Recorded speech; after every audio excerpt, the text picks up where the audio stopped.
नमस्कार। राज की बात में आपका स्वागत है। इस देश के अंदर गद्दार गैंग जो बैठा हुआ है अलग अलग इलाकों में, उसका मोडस ऑपरेंडी अब धीरे धीरे सामने आ रहा है। लद्दाख में एक पकड़ा गया था सोनम वांगचुक, जिसको मीडिया ने हाइप दिया, उसे बड़ा रिसर्च स्कॉलर बताया, क्लाइमेट चेंज पर काम करने वाले उन लोगों का बादशाह बताया। कई विदेशी अवार्ड लेने वाले उस व्यक्ति के बारे में ऐसे बढ़ा चढ़ाकर पेश किया गया जैसे पूरी देश की व्यवस्था तो छोड़ दो, लेकिन लद्दाख की व्यवस्था वो अकेले बदल देगा। और जब सामने आया तो सच्चाई की एक एक परत खुलने लगी कि कैसे ये पाकिस्तान से कनेक्टेड है, बांग्लादेश से कनेक्टेड है, और कैसे ये बार बार पाकिस्तान जाकर अरब देशों के साथ संपर्क बनाया, यूरोप के कुछ देशों के साथ मिलजुल कर भारत में कौन कौन से गुल खिलाए। और यही नहीं, पाकिस्तान का बॉर्डर स्टेट है ये जम्मू कश्मीर, जिसका हिस्सा वो हुआ करता था। अब लद्दाख जब यूनियन टेरिटरी बन गया है तो इसमें कैसे कॉन्स्पिरेसी करनी चाहिए ताकि पाकिस्तान को इनपुट मिल सके। चीन के साथ भी इसका नेटवर्क पकड़ा गया और अभी एनएसए के लगाया गया है, जिसके कारण जेल के अंदर है। 100 दिन हो गए, 1 साल तक जिसके ऊपर एनएसए लगाया गया है उसको बाहर आने की संभावना नहीं होती है। उसकी पत्नी फिर से गई है सुप्रीम कोर्ट में सुनवाई के लिए कि नहीं 7 तारीख तक इसका फैसला दीजिए। 7 तारीख को लिस्ट किया गया, सुप्रीम कोर्ट में इसकी सुनवाई होगी। लेकिन इस बीच उसके कई और नेटवर्क पकड़े गए और राहुल एंड कंपनी की पूरे डिटेल सामने आ रही है कि किस तरीके से पिछले 10 सालों में एनजीओ के नाम पर, संगठन के नाम पर और अलग अलग तरीके से जो मोडस ऑपरेंडी इन लोगों ने तैयार किए, उसमें कई लेयर बनाए गए हैं और हर लेयर का इस्तेमाल देश के खिलाफ किया जाता है। और तरीका यह बनाया गया कि पॉलिटिकल सपोर्ट के लिए ये एंटी इंडिया गैंग के लोग, विदेशी फंड से काम करने वाले लोग, ये संगठन संस्थानें मोदी को हटाने की तैयारी करता है ताकि राहुल गांधी एंड कंपनी, इनके पूरे गैंग का सपोर्ट मिल सके इन लोगों को। इसलिए एक एक परत खुल रही है। इनका तरीका क्या है, मोडस ऑपरेंडी क्या है। पहले एक एनजीओ बनाओ, एनजीओ को प्रमोट करने के लिए कुछ ऐसे काम करो जिसका मीडिया से सपोर्ट मिल सके, मीडिया में कुछ लोगों को पेमेंट करो और फिर उसके बाद किसी तरीके से एफसीआरए लाइसेंस लो। पहले भी एफसीआरए लाइसेंस मिल चुके हैं राहुल गांधी और उनकी सरकारों के समय में। यूपीए 1, यूपीए 2 में ये कुकुरमुत्ते की तरह पैदा हुए और इन लोगों ने विदेशी पैसे का इस्तेमाल उनकी सरकारों को सुरक्षित रखने के लिए किया और अब उसका इस्तेमाल सरकार को अस्थिर करने के लिए, देश के विकास को प्रभावित करने के लिए किया जा रहा है। इसलिए सबसे पहले ये मीडिया में अप्रोच करता है और विदेशी पैसों का इस्तेमाल मीडिया में प्रोपेगेंडा पैदा करने के लिए करता है। सेकंड लेयर इसका होता है कि मीडिया में पहचान बनी तो उसके बाद लीगल सपोर्ट चाहिए, वकीलों की फौज खड़ी करता है और याचिकाओं का दौर चलता है। कहीं भी विकास की परियोजनाएं हैं उसे रोकने के लिए कई उपाय इनके पास हैं, जिसमें क्लाइमेट चेंज का नाम दिया जाता है और एनवायरनमेंट की सुरक्षा का नाम दिया जाता है और उसी के नाम पर एनजीओ बनाए जाते हैं, जैसे सोनम वांगचुक ने किया। अब एक और एनजीओ का नाम सामने आया है। ईडी ने छापेमारी की और छापेमारी के बाद पता चला कि ये तो देशद्रोही है। जो एक्सपर्ट बना हुआ था वो देश के खिलाफ काम कर रहा है। हरजीत सिंह और ज्योति अवस्थी ये एक एनजीओ चलाता है। एनजीओ का नाम सतत संपदा फाउंडेशन है। ये सतत संपदा फाउंडेशन क्लाइमेट चेंज के लिए काम करता है, इसलिए नाम रखा गया सतत संपदा क्लाइमेट चेंज फाउंडेशन। लेकिन इस फाउंडेशन को फिर एक कंपनी बनाई गई, सतत संपदा प्राइवेट लिमिटेड, और इस कंपनी ने कुछ प्रोडक्ट लॉन्च किए, ऑर्गेनिक एग्रीकल्चर के प्रोडक्ट भी ये बाजार में लाए, कुछ बेचे और उसके बाद इस एनजीओ के नाम से विदेशों से पैसे लिए। ये 2016 में शुरू किया गया क्लाइमेट चेंज को आधार बनाया गया और इसने उस पैसे का इस्तेमाल प्रोटेस्ट के लिए किया जो विदेशी एनजीओ से इसे फंड मिल रहे थे।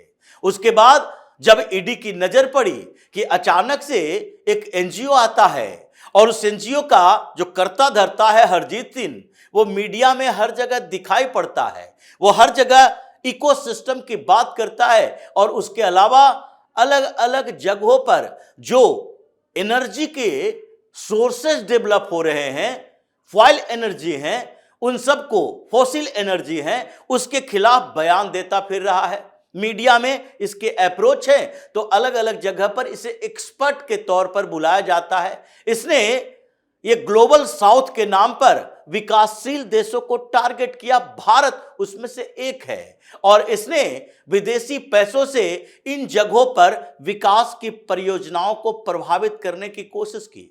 अगर कोई सड़क बन रहा है, वहां पर कुछ पेड़ काटे जा रहे हैं तो उसके रिप्लेसमेंट की बात सरकार कर रही है, उसको बात नहीं करेगा, बल्कि पेड़ क्यों काटे जा रहे हैं इसके नाम पर ये एनजीओ वाले प्रोटेस्ट करवाएंगे। और दूसरा लेयर जो इनका है, जो वकीलों की फौज खड़ी किए हुए है, वो वकीलों से याचिका दायर करवाएगा, फिर सुप्रीम कोर्ट हाई कोर्ट से स्टे लेगा और उसे लंबे समय के लिए लटकाने की कोशिश करेगा। उसी के लिए इन्हें पैसा मिलता है।